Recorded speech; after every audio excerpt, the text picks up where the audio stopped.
Hello everyone, তো কেমন আছো তোমরা সবাই? আশা করি তোমরা সবাই খুব ভালো আছো। দুপুর 1টা নাগাদ আমরা রাঁচি থেকে হায়দ্রাবাদে পৌঁছে গেছি আর চলে এসেছি আমাদের হায়দ্রাবাদের হোটেলে। আমরা হায়দ্রাবাদে 4 দিন ধরে ছিলাম হোটেল ইনক্রেডিবল ওয়ানে। আমাদের হোটেলের অপোজিটেই হায়দ্রাবাদের বিখ্যাত প্যারাডাইস বিরিয়ানির সবথেকে পুরনো এবং অরিজিনাল ব্রাঞ্চ ছিল। সেদিনের লাঞ্চটা আমরা ওখানেই সারলাম। তারপর বিকেল 4টের সময় বেরোলাম হায়দ্রাবাদে সাইট সিইং করতে। প্রথমেই চলে গেলাম বিড়লা মন্দির। এই হচ্ছে বিড়লা মন্দির। বিড়লা মন্দিরের ভেতরে ক্যামেরা অ্যালাউ ছিল না, আমাদের নিজেদের ফোন গাড়িতে রেখে আসতে হয়েছিল। এই মন্দিরের ওপরে উঠে পুরো হায়দ্রাবাদের শহরের ভিউটা দারুণ লাগছিল। এখন আমরা লুম্বিনী পার্ক থেকে বোটিং করে যাচ্ছি বুদ্ধা স্ট্যাচুর সামনে। লুম্বিনী পার্কে যাওয়ার আগে আমরা হায়দ্রাবাদের সায়েন্স সিটিতে গেছিলাম আর বিড়লা প্ল্যানেটোরিয়ামেও গেছিলাম।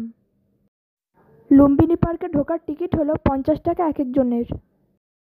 যেই লেকটাতে বোটিং হচ্ছে সেই লেকটার নাম হলো হুসেন সাগর লেক।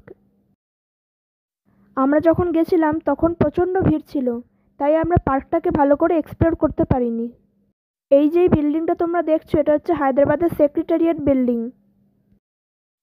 বিড়লা মন্দিরের টপ থেকে এই বিল্ডিংটা দেখা যায়। রাতে যখন আলো জ্বলে খুবই সুন্দর লাগে দেখতে। আমরা বোটিং করতে করতে পৌঁছে গেছি বুদ্ধা স্ট্যাচুর সামনে।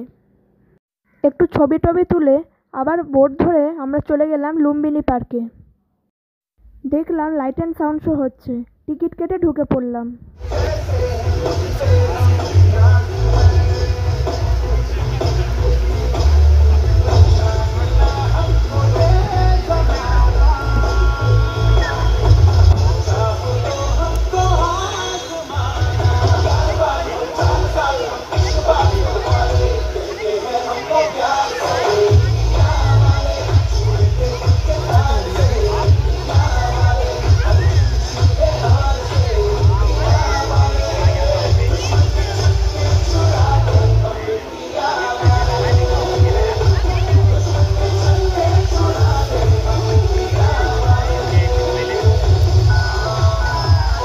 লাইট অ্যান্ড সাউন্ড শোর টিকিট তোমাদেরকে আলাদা করে কাটতে হবে।